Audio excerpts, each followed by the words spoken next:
Well, not only did our hidden cameras find dancers completely topless, which by the way is against the law in Horry County, we learned that something else is going on. Now, we want to warn you that some of this report may not be appropriate for some of our younger viewers. Undercover cameras rolling, this is what was offered to me and photojournalist Michael Walter within 10 minutes of walking into a club. We go upstairs and I close the curtain, and it's whatever you want or he wants or both of you. The price, $125. We'll spare you the details of what she said next. And that wasn't the only place it happened. Come on in, guys. March to your right. 230 minutes, 345 minutes, or 400 hours. Don't tell. I won't tell. You won't tell.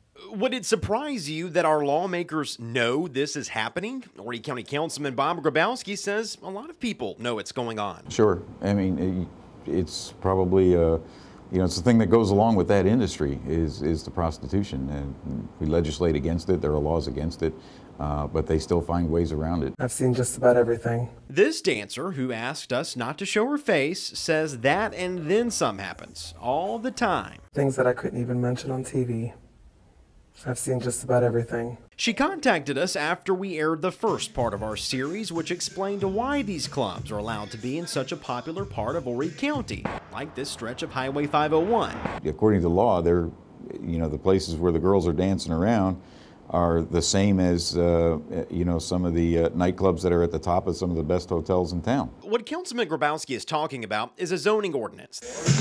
If the dancers inside aren't completely topless, these clubs can register as regular nightclubs. The dancers can even get away with wearing opaque pasties. Our dancer thought we should know that some girls aren't following the rules, and nothing's being done about it. We saw that for ourselves. There used to be slap $10,000 fines when something was done wrong, or girls weren't wearing pasties, they would get a $10,000 fine.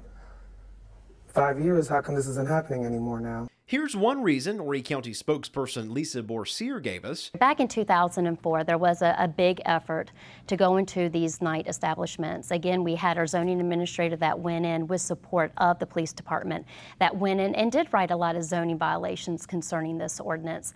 And then by the time it went to court, which is kind of a costly battle that we had, most of the information or the cases were dismissed. Borsier says right now the county has 2 full-time zoning inspectors and admits since 2004, inspectors haven't gone into these types of clubs on a regular basis.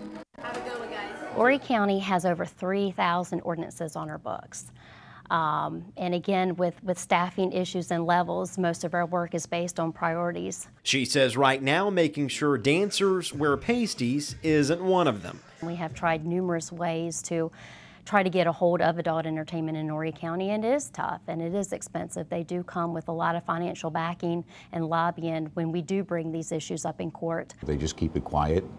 They try to identify undercover officers that come in, and I know that if they, if a man comes in that they even remotely think is an undercover officer, they won't offer anything. If you're wondering if there's anything else that can be done by the people that make the laws, short of citing them over and over and over again for their, for breaking the ordinances and the laws, no, I don't think so. And the citation to them, it shows that it would show that we're making an effort at it, but to them, I think it's just a nuisance. I think they've become frustrated because of what happens when they bring to trial these issues. This is Ted Potts. He heads up the Horry Georgetown Prayer Task Force. I've never lived in a place that had this much strip club activity. And he doesn't like it, and neither do all of these people.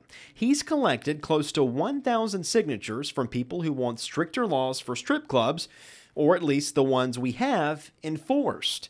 It's a growing area. We don't want it to grow in this direction. So what are his options if strip clubs are able to take advantage of the current system? We have to be really quiet about it, Right. But no, we won't get in trouble. We just be quiet about it. Right.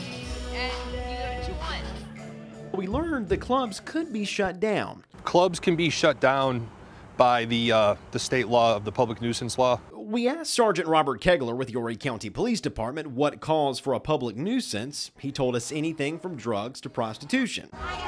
He says in the past, officers have been able to help close adult bookstores. It all depends how many times the police have had to respond out there, what types of calls that we've responded to. Whether or not one of these clubs could be classified as a public nuisance is ultimately up to a circuit court judge, but it's up to a county official to collect evidence and take that information to a judge. So we wondered if everyone that signed Pot's petition filed a complaint with Horry County Council, would a member send a zoning administrator back into these clubs and try things again?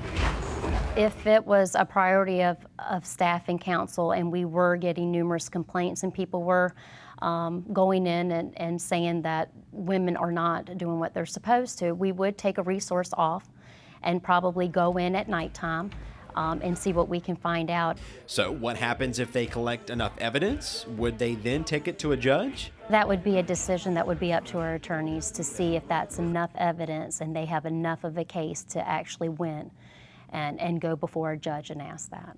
It seems a lot is up to the county. So will they try again to enforce stricter laws with new evidence? And what happens if they do? I don't know of an option that we can step up to or escalate to combat this. I'd like to see one person that's been successful at prosecuting this type of activity. And so would a lot of other people.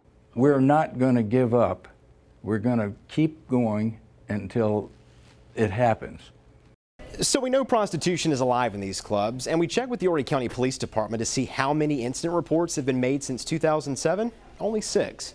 We're going to continue to follow this story, and for more information about it, we have raw video with complete interviews with Horry County Councilman Bob Grabowski, along with our dancer, available online at WMBFnews.com. Reporting in the studio, I'm Trey Paul for WMBF News.